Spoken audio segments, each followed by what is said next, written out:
tous les humains sont différents les uns des autres au niveau de leur ADN. Chacun de nous est unique. Mais vous et moi, par exemple, pourrions avoir le même ADN mitochondrial et être différents dans l'ADN d'un chromosome, comme par exemple le chromosome 2.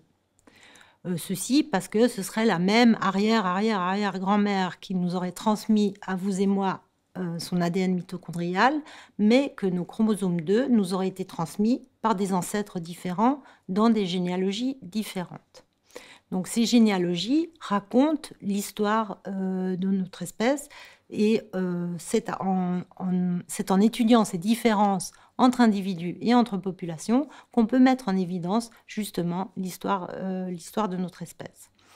Alors au niveau mondial, on s'est aperçu que plus les populations sont proches géographiquement et plus elles se ressemblent génétiquement. C'est ce qu'on a appelé la structure géographique de la diversité humaine. Mais en Afrique, outre la géographie, un autre facteur explique aussi les ressemblances génétiques entre populations. Et cet autre facteur, c'est les liens de parenté entre les langues parlées sur ce continent. Parce qu'en Afrique, il ne faut pas l'oublier, on parle plus de 2000 langues différentes. Alors, sur cette carte, que les quelques 2000 langues différentes parlées sur le continent africain sont en fait regroupées sur la base de leurs liens de parenté en 4 familles linguistiques afro-asiatiques, ici en bleu, nilo-saharien, ici en rouge, Niger-Congo en vert et Khoisan, ici tout au sud du continent, et ceci sans compter Madagascar. Et on s'est aperçu que lorsqu'on compare les populations d'un point de vue génétique, au niveau de leur ADN, eh bien, plus elles parlent des langues de la même famille linguistique et plus elles se ressemblent génétiquement.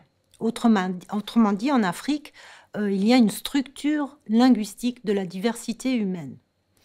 Alors, ceci s'explique très bien par le fait que les humains transmettent à leurs descendants, à leurs enfants, non seulement leur ADN, mais aussi la langue qu'ils parlent.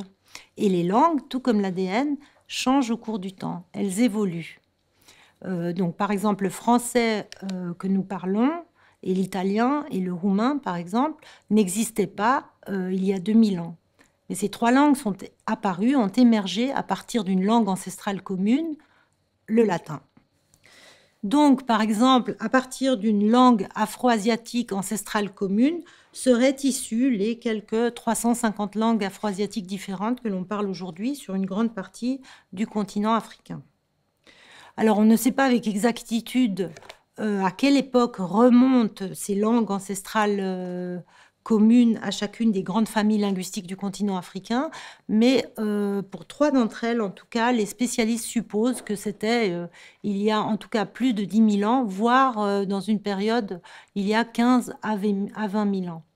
C'est-à-dire une période qui correspondrait grosso modo au Grand Aride que vous êtes en train de visiter à ce poste.